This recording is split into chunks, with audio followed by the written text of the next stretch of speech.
Alhamdulillahirabbil alamin wa bihi nasta'inu 'ala umuri dunya waddin. Asyhadu an la ilaha illallah wa asyhadu anna Muhammadar Rasulullah. Allahumma shalli ala sayyidina Muhammad wa ala ali sayyidina Muhammad. Amma ba'du. Selamat sore sahabat solih-solihah yang ada di rumah. Apa kabarnya hari ini? Bagaimana puasanya hari ini? Lancar kan? Semoga tidak ada yang mokel ya hari ini ya. Baik, pada kesempatan kali ini sambil kita nunggu beduk buka puasa, alangkah baiknya mari kita menunggu buka puasa dengan kegiatan-kegiatan yang bermanfaat. Salah satunya hari ini saya akan memimpin jalannya podcast pada sore hari ini. Sebelum podcast ini dimulai, saya akan memperkenalkan narasumber yang hadir pada sore hari ini.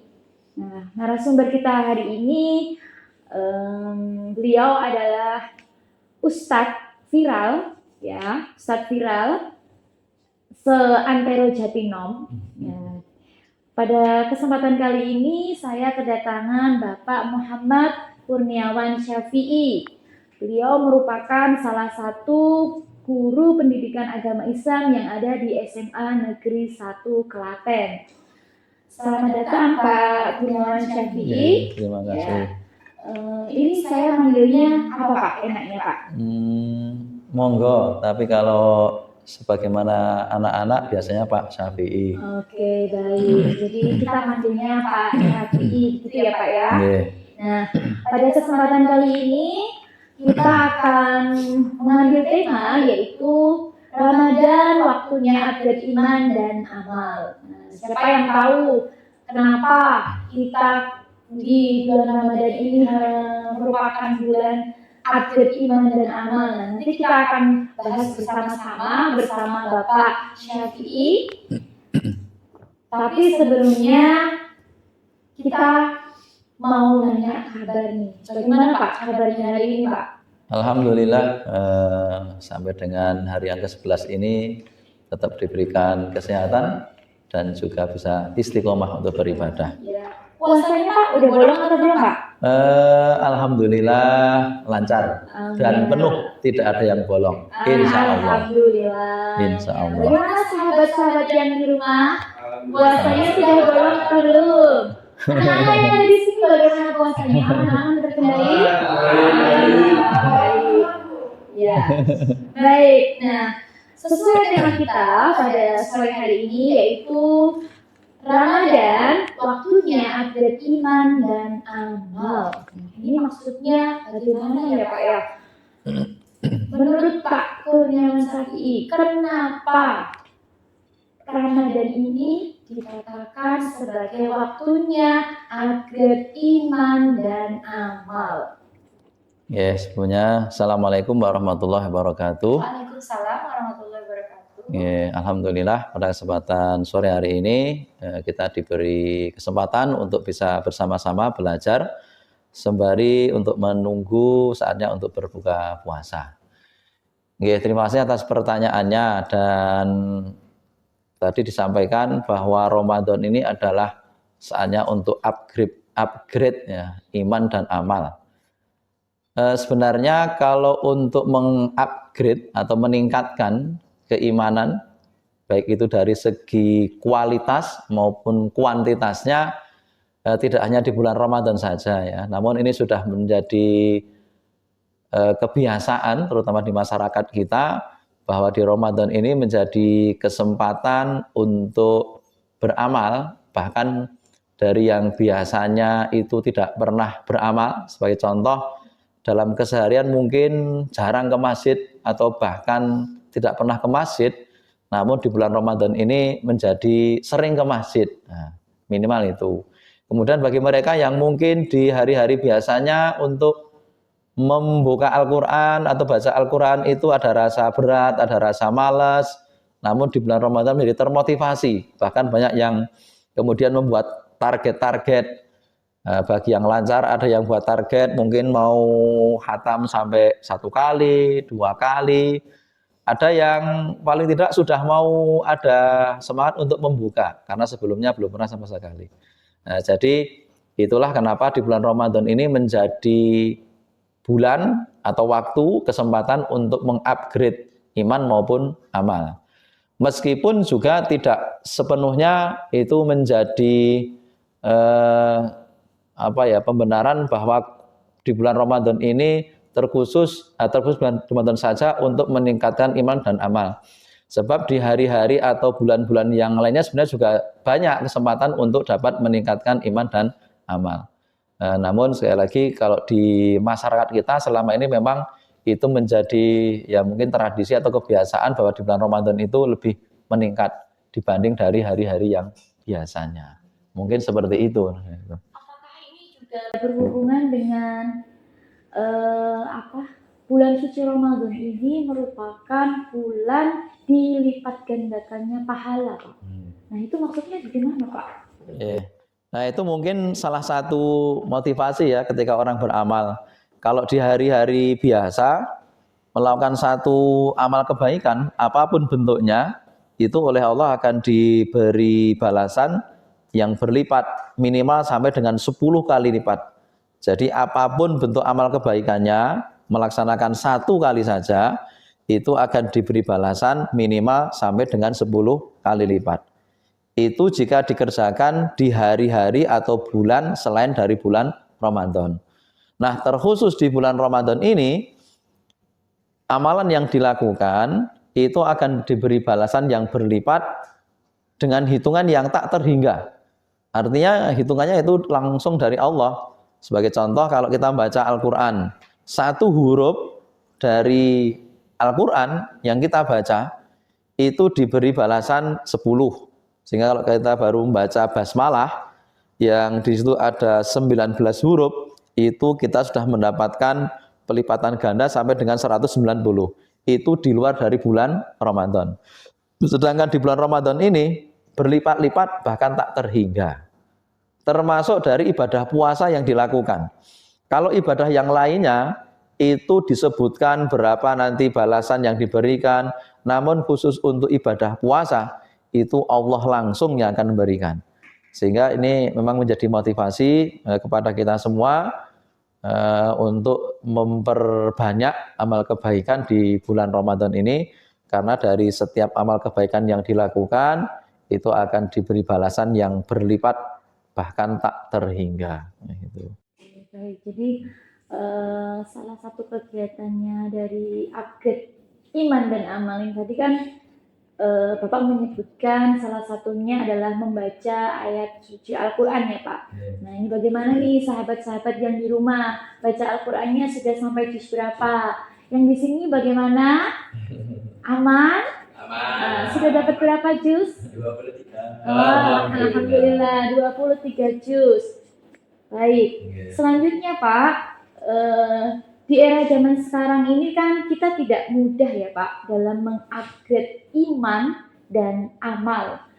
Nah, menurut Pak Syafi'i nih, saya takutnya nanti ngomongnya salah nih Pak, nyebut namanya nih Pak. Nah, menurut Pak Syafi'i bagaimana cara kita di era zaman sekarang ini, cara efektifnya dalam mengupgrade iman dan amal? Bagaimana Pak? Jadi itu bisa disesuaikan dengan konteksnya dan juga mungkin sesuai dengan tingkatan keimanannya ya, karena masing-masing orang kan sudah berbeda-beda. Bagi mereka yang sudah bisa rutin, bisa istiqomah dalam beramal, atau mereka yang sudah punya iman yang kuat, ketika bulan Ramadan ini mungkin bisa langsung tancap gas gitu ya. Karena kalau bahasa sekarang kan gasken gitu ya, langsung tancap gas gitu.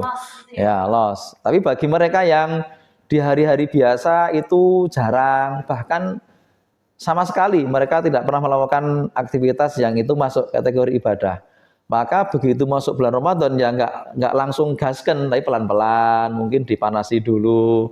Mungkin diawali dari kegiatan yang sifatnya itu berjamaah ya, karena ketika berjamaah itu ada motivasi tersendiri. karena ada orang lain. Nah, terutama ini mungkin bagi yang anak-anak yang di usia sekolah ini, ketika beribadah sendiri mungkin kurang termotivasi. Namun ketika ada teman, ada orang lain, lebih termotivasi. Apalagi kalau di situ ada seorang yang mungkin menjadikan deg-degan ya. Jadi itu mereka semakin termotivasi. Ya meskipun itu ya tetap diniatinya harus ikhlas ya, karena bagaimanapun ketika beribadah harus ikhlas, bukan karena ada orang lain. Contoh ketika sholat ketika dikerjakan sendiri mungkin rasanya kurang termotivasi, apalagi di rumah tertutup, sepi dan sebagainya. Namun ketika di masjid, di situ ketemu dengan teman, berjamaah, itu akan saling motivasi. Apalagi nanti di situ ada yang saling mengoreksi, karena bagaimanapun amalan yang kita kerjakan itu belum sempurna, pasti masih ada kekurangan. Sehingga bagi yang dalam tanda kutip tadi yang masih bermalas-malasan dan sebagainya, untuk mengupgrade-nya juga pelan-pelan, dari saling mengoreksi dengan teman, bahkan mungkin nanti ketika ada yang mengoreksi, jangan sampai kemudian ini malah menjadi perdebatan dan sebagainya. Jadi untuk mengupgrade-nya memang harus ya disesuaikan dengan kondisinya. Jangan sampai kemudian hal yang baik yang itu diterapkan pada salah satu orang, kemudian diterapkan kepada yang lainnya, padahal kondisinya berbeda. Contoh, bagi seorang santri yang setiap hari di pondok, dia mungkin ketika bulan Ramadan karena sudah terbiasa dengan aktivitas ibadahnya, di bulan Ramadan bisa langsung tancap gas. Sedangkan bagi anak-anak yang berada di sekolah umum seperti ini, tentunya berbeda. Kalau langsung mereka ikut qiyamul lail atau sholat tarawih yang langsung 1 juz misalnya, itu mungkin langsung mereka malah jadi down, kurang semangat. Ya, apalagi kok yang 1 juz. Terkadang sholat yang hanya membaca juz amma saja, mereka pilih-pilih. Bahkan ada yang membuat daftar nih imam yang paling cepat. Nah, ini kalau dilihat ini Pak A ini bacaannya panjang lama, nanti ganti pindah masjid. Nah, ya maka harus pelan-pelan, jangan sampai kemudian langsung tancap gas sebagaimana anak-anak pondok tadi. Ya, lebih seperti itu. Ya. Jadi itu tadi cara bagaimana kita upgrade iman dan amal kita gitu ya Pak ya. Karena terus terang kondisi sekarang itu sangat tidak mudah dalam kita mengupgrade iman dan amal ya Pak. Cobaannya begitu banyak, baik itu di dunia nyata maupun dunia maya begitu ya. Kalian merasakan nggak yang di sini anak-anak? Ya. Susah nggak? Nah, lumayan. Sekiranya kita sudah berniat, nanti malam saya ingin sholat taraweh, kemudian saya mau qiyamul lail, tiba-tiba di WA sama temennya nih. Nanti kita ini ya, makan bareng gitu ya. Nah itu Pak, godaannya seperti itu. Nah, karena sekarang itu godaannya banyak ya Pak, baik itu tadi di dunia maya maupun di dunia nyata. Bagaimana kira-kira menurut Bapak pesan bagi anak-anak muda khususnya atau siswa-siswa kita nih Pak yang masih malas-malasan untuk beribadah, masih suka ogah-ogahan, atau bahkan dia beribadah itu karena ada yang tadi yang Bapak sebutkan, karena ada yang bikin deg-degan itu tadi loh Pak ya. Jangan sampai kita tuh ibadahnya hanya karena ada yang membuat kita deg-degan. Berarti kalau nggak deg-degan kita nggak beribadah. Nah itu bagaimana Pak? Jadi salah satunya adalah dengan fokus pada tujuan ya, atau niat awal kita beribadah.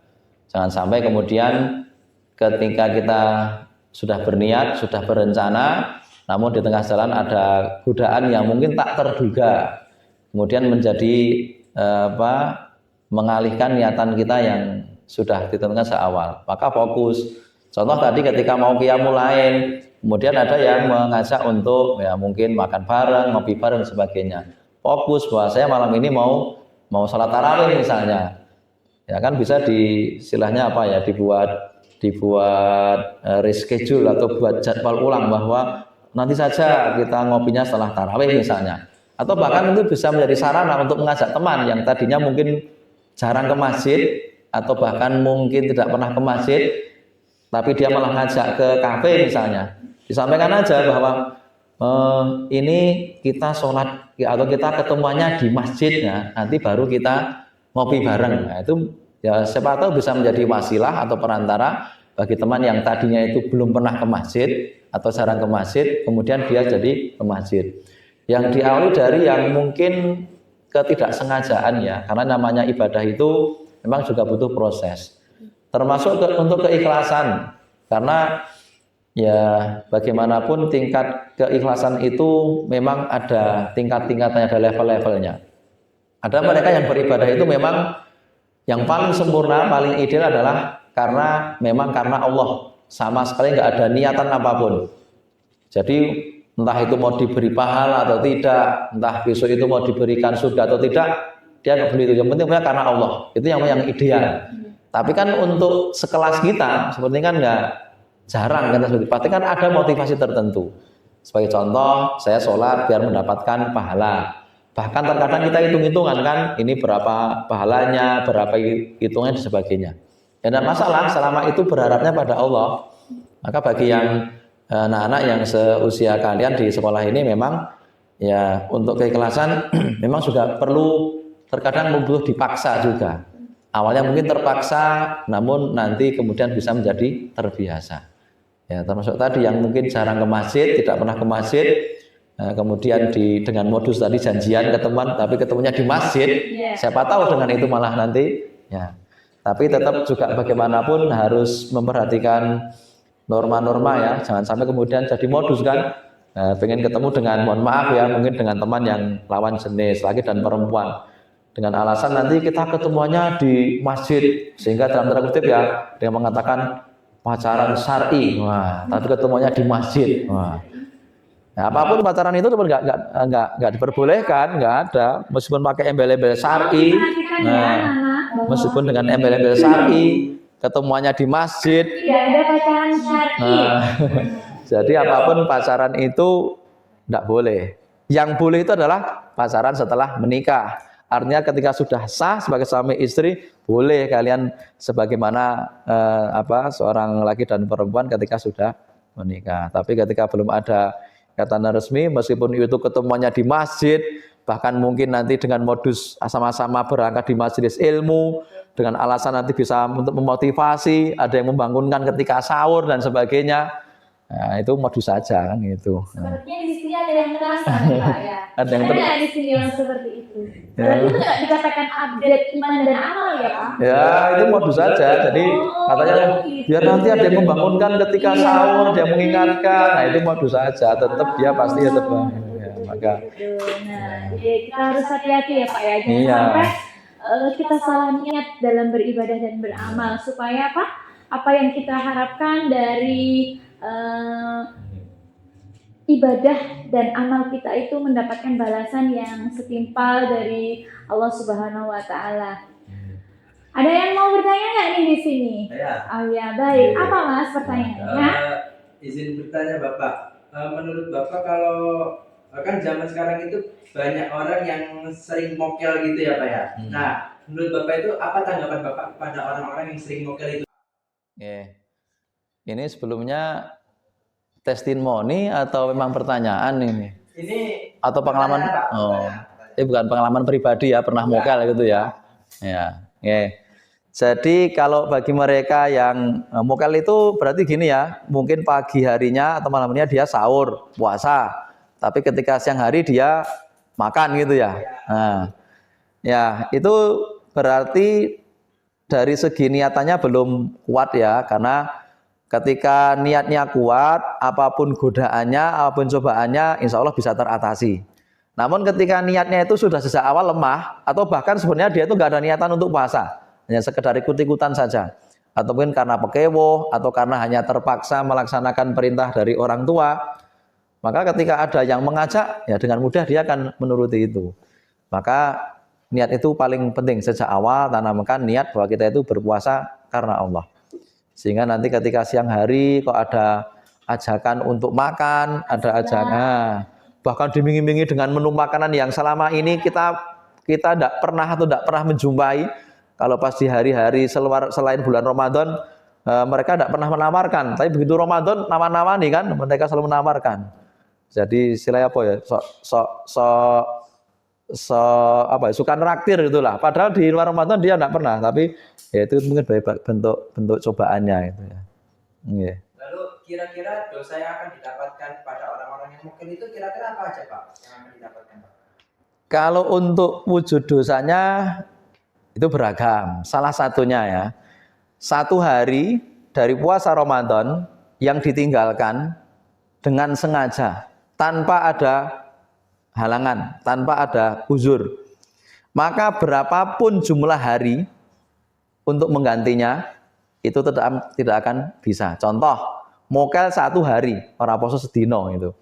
Kemudian besok di luar Ramadan mau diganti 1 tahun, itu tidak akan pernah bisa menggantinya. Artinya nggak bisa sebanding itu loh. Kan rugi. Nah, maka itu salah satu wujudnya. Artinya kalau kita ibaratnya mau dalam bahasa kita ya, mau menutup kekurangan, itu kalau bahasa kita mau menyogok Allah, mau menyogok Allah kan tidak bisa itu. Maka 1 hari yang ditinggalkan mau ditutup dengan 1 tahun pun nggak akan setara. Sehingga ya jangan sampai kemudian kalian mudah untuk meninggalkan kewajiban puasa ini, apapun alasannya. Gitu, okay.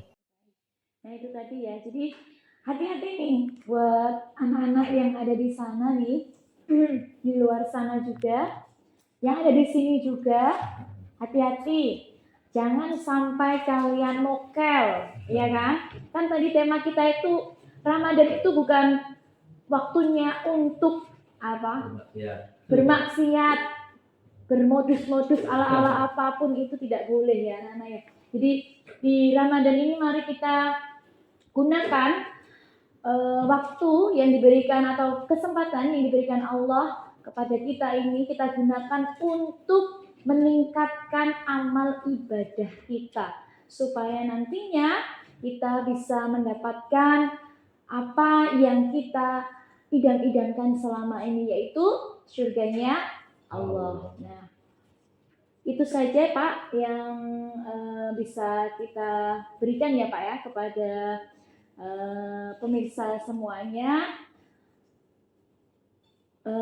Dari saya kurang lebihnya mohon maaf. Terima kasih. Assalamualaikum warahmatullahi wabarakatuh.